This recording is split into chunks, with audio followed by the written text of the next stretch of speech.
Away from that, the second batch of Sudanese evacuees are now back home. They arrived at the Nnamdi Azikiwe International Airport in Abuja earlier today with about 130 persons aboard the Tarco airline.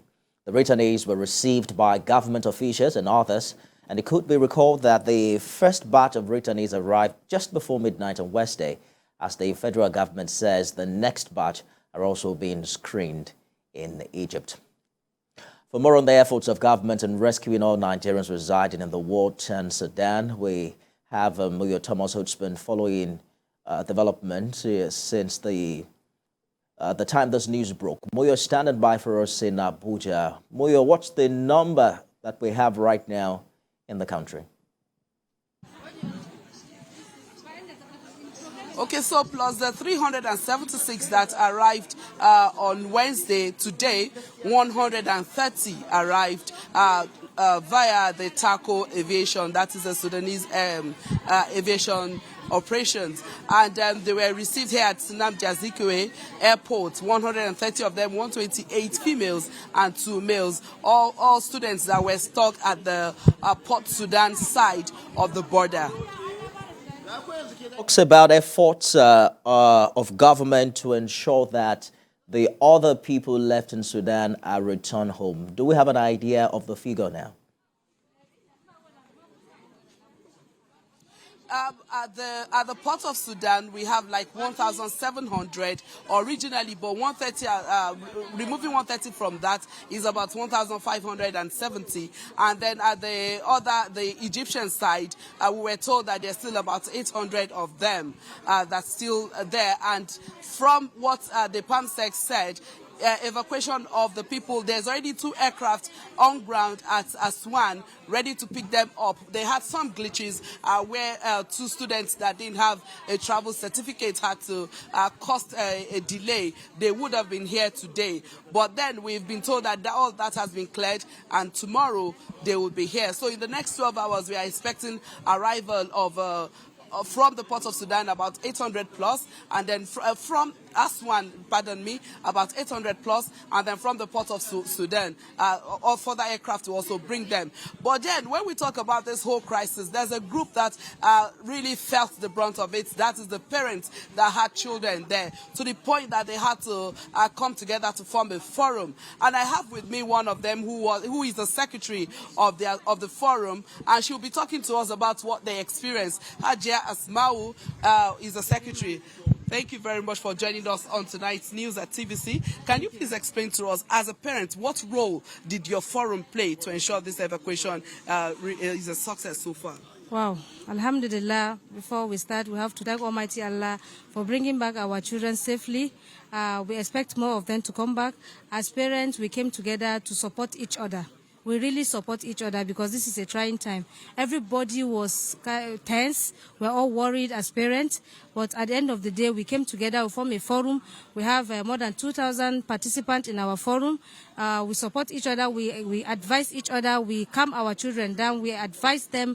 We give them the maximum support they need to be able to calm down in order not to panic because of this crisis. Okay, and I'm also aware that one of the issues that will be major on the mind of parents is the education, the continuing education of the children. What are the plans that you have as a forum to ensure their education? We know the government is saying that they are working on that, but what is the plan from the parent side? Yeah, we have so many plans from the parent side. Number one, we would like to talk to the schools in Sudan to be able to partner with some of our private schools and even the government schools, so the children can continue from where they stop.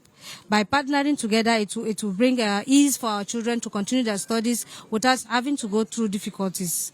So secondly, if the government can assist us, ask the Nigerian university to take all the students on transfer, awaiting transcript, because at this crisis, we cannot assure the government, the university, of getting our children a transcript, because most of the schools are not even doing online studies. Most of them has online study, which we can apply online. But unfortunately, we cannot assure for every other school.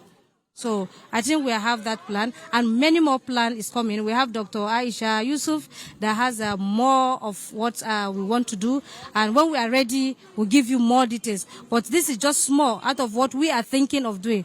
But we don't want to come out with our full plan until the evacuation is done, because what we want right now is to have all our children back home safely, then orientate them to come out of the trauma, because right now they're all traumatized. So as soon as they're out of the trauma, then we can come together, then present our replan to Nigerians to see. Thank you very much. Okay, so before I let you go, I know some of them would have been sharing their experiences with you. Can you just tell us what some experiences they've shared with parents? The experience is not a pleasant one, of which everybody should understand. This is crisis, this is a war. We're not talking about just ordinary crisis. This is a war. They have the fear in them. They are all traumatized. They have fear, kind of the lack of food, water, electricity. I think this is a major challenge the students have. And then the fear. Every day missiles are flying on air, bombs, bullets everywhere. So they're really, really traumatized. So most of them complain to us. They don't have food, they don't have water, they don't have electricity. They're in Khartoum, and they cannot even go out to get those things. All the shops are closed. Even if for those that have the money, some of the shops are closed. Some of them were open, and everything become more expensive than usual.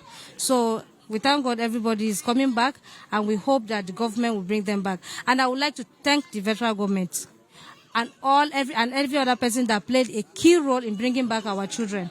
We thank them very, very much, and we appreciate them. We would like to appreciate Dangote Group Foundation. They did an amazing job. We really appreciate them as a parent. We would like to thank Max Air. Kudos to you. We really appreciate you. We would like to thank MTN. They provided a card for our children. Oh, sorry, I didn't go back to Dangote. Dangote gave our children back a palliative. He gave them cash of 100,000 each, of which I'm a witness to that. And I also make sure everybody gets their 100,000. Yes, they all have their 100,000. Thank you very much, Dangote Group, Airpeace, and MTN. Yes. So she has even though use her platform for adverts, but then that is the shot you have heard about how thankful the parents are about the return of their children, and I think at this moment that is what they are all happy about. Absolutely, Moyo. Thank you for that incisive interview.